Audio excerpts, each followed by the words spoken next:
Bom, gente, eu vou falar aqui sobre o componente do NPK, o P, que é o fósforo. Então, na verdade, assim, a gente, né, aplica na planta, no solo, e não sabe, assim, o detalhe do componente. Então, o fósforo tem uma particularidade. Na verdade, assim, cada nutriente tem sua particularidade, mas o fósforo tem uma particularidade. Eu vou tentar explicar da maneira que eu interpreto, a maneira que eu conheço na prática. Mas assim, antes de mais nada, logicamente, né, se pegar um especialista, um engenheiro agrônomo, o pessoal que fez o pós-graduação, vai ter muito mais tese. Então não é isso, não quero debater, nem confrontar, nem trocar esse tipo de informação. O que eu vou falar é na prática. É na prática. Então, pode ser que falte, né? Até em termos de informação, acabaria levando muito tempo. Né? Então, eu vou falar dentro dos meus conhecimentos práticos. Então, o fósforo, para se misturar no adubo, formar um formulado, por exemplo, ele é extraído de rochas naturais. Só que nem sempre, simplesmente triturando a rocha, ele fica disponível. Então, costuma-se fazer esses processos industrializados para que a planta consiga absorver mais rápido. Só que aí tem uma particularidade, né? O fósforo no solo, ele não é muito móvel, né? E essas raízes é muito importante para a planta, que desenvolve muito bem o sistema radicular. E quando a gente fala desenvolve bem o sistema radicular, se a planta tem um sistema radicular bem desenvolvido, obviamente ele capta muito mais nutriente, muito mais água, né? Então a planta fica mais bonita. Então acaba influenciando como um todo. Só que aí entra algumas particularidades. Quando a gente aduba, na verdade assim, né, no começo da conversa, até esqueci de falar, para chegar a essas conclusões todas, né, de como fazer a adubação, o correto, se você vai fazer um plantio comercial, é ter análise de solo, porque aí vai determinar o que é preciso. Mas quando não tem análise de solo para fazer essa interpretação, fica assim um pouco na prática, um pouco no bom senso, tem que ter esse conhecimento, né?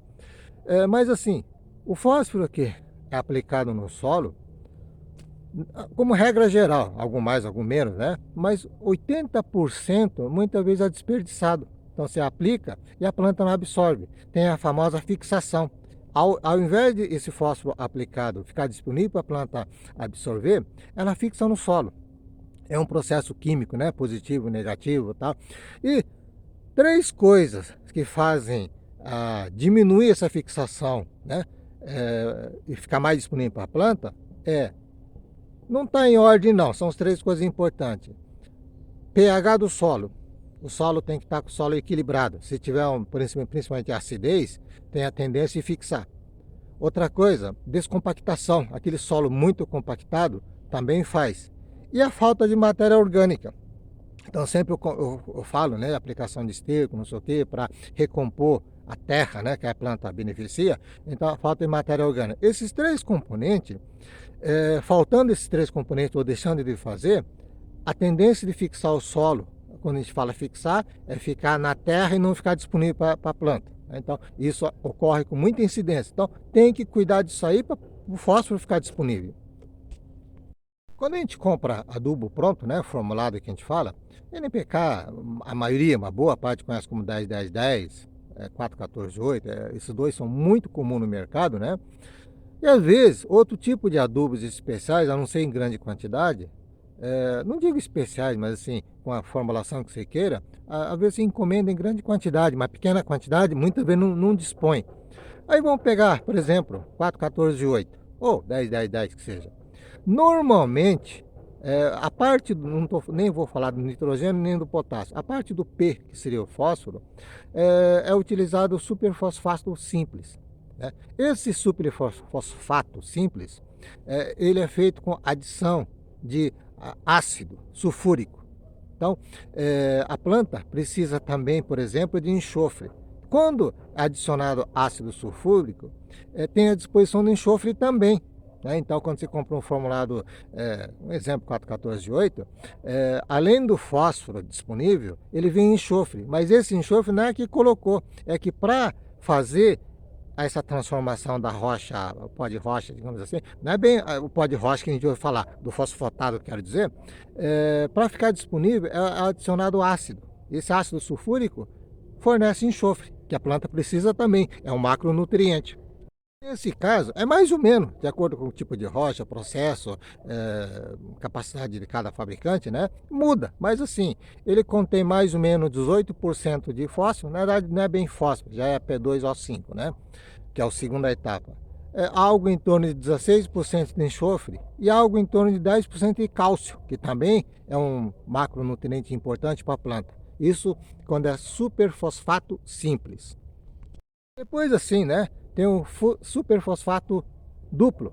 Esse duplo é feito a adição do ácido sulfúrico e ácido fosfático para produzir o fósforo. Aí nesse caso, a quantidade do fósforo disponível nessa mistura química, digamos assim, aumenta para 28%.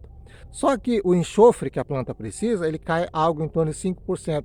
Só que o cálcio também sobe para algo em torno de 16%. Né? Então, conforme a combinação dos componentes utilizados, altera a disponibilidade desses nutrientes. Depois do duplo, tem o triplo. Então, no caso do triplo, aumenta mais. Aí no caso do triplo, é adicionado somente ácido fosfático. Então, aumenta a oferta do fósforo, né, P2O5, para 40%. Aí enxofre, obviamente, é zero, porque não tem adição de ácido sulfúrico. E o cálcio está algo em torno de 16%. Então, sai várias combinações de nutrientes disponíveis para se colocar no formulado do adubo NPK. Isso, ainda tem mais duas versões, que são adubo fosfatado, né? Com adição de ácido amoniacal. Então, nesse caso, é o amônio do nitrogênio. Aí o que acontece? Tem todo um processo químico, né? Só que nesse caso, a oferta de fósforo aumenta para algo em torno de 48%, né? Seria o MAP, por exemplo.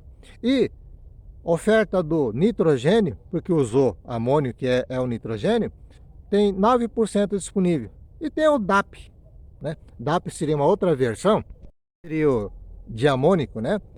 Que também tem a adição do ácido amoniacal. Ele abaixa para 45% de fósforo e aumenta a capacidade do nitrogênio para 16, 17%. Não são iguais, que de acordo com cada processo tem pequenas alterações, mas a média é isso aí.